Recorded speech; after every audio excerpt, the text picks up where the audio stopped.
We'll be looking at two books today, two short story collections by noted writers.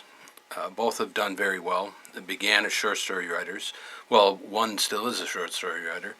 But Peter Carey, who is known for many of his novels now, including Oscar and Lucinda, he wrote a collection of short stories called The Fat Man in History.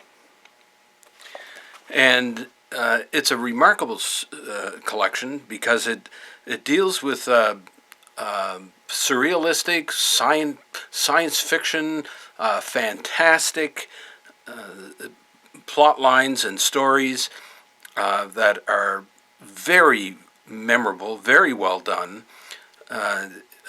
In particular, and as an example, he looks at, in one of his stories, a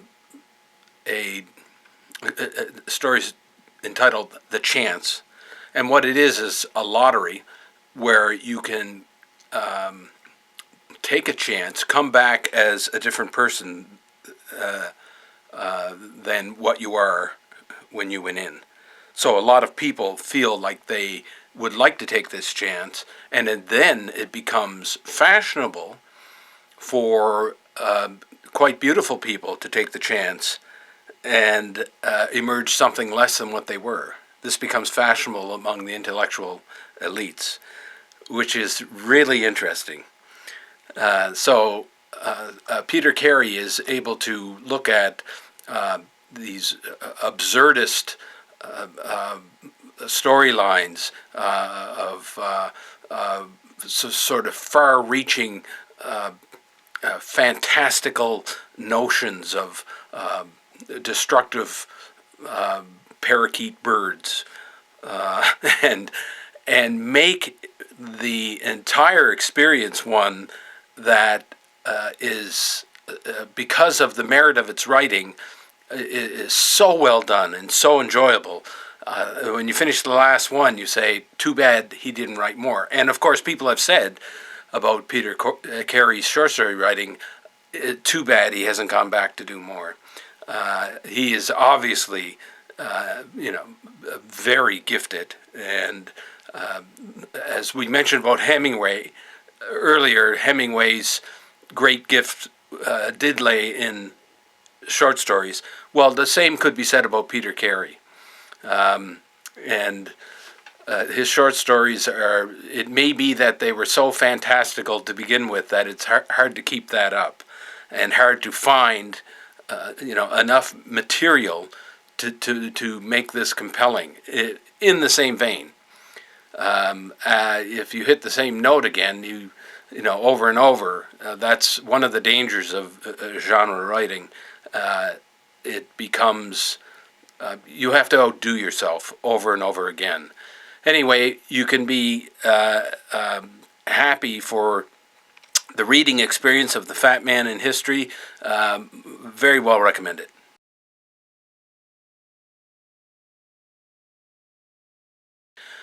The second book in this collection of short stories is In Persuasion Nation by George Saunders. And in Persuasion Nation, the stories in this book are similar to Carey's, but not as grounded. Very much a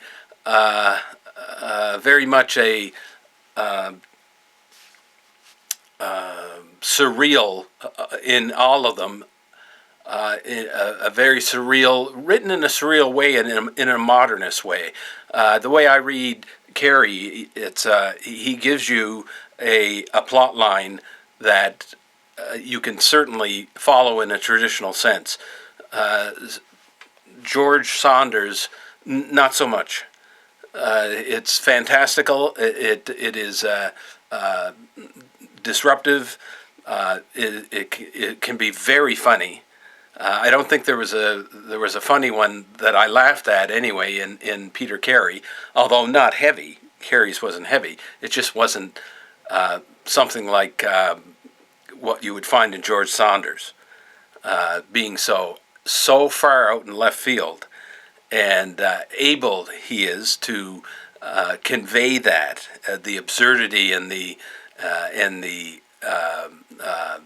sheer looniness of some of these propositions.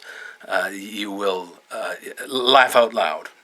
It is laugh out loud funny, and it takes you unawares. You're not quite expecting this, but he's very good at this. George Saunders is, and it's interesting to compare and contrast the two collections because they're both they're both brilliant short story writers. Saunders more recent than Carey, and he's got a very effective. I would say his fingers more on the pulse of the technology in the how it affects the society, what we've allowed it to do, some of the rules and understandings around rampant technology and marketing. He understands marketing, which is, as does Carey, which is another funny little irony.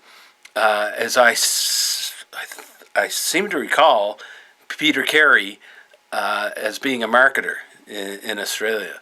Anyway, they both share some a vision that is worthwhile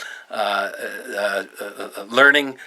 You'll find that you may get a taste for these sorts of books. George Saunders has wrote several other books like this.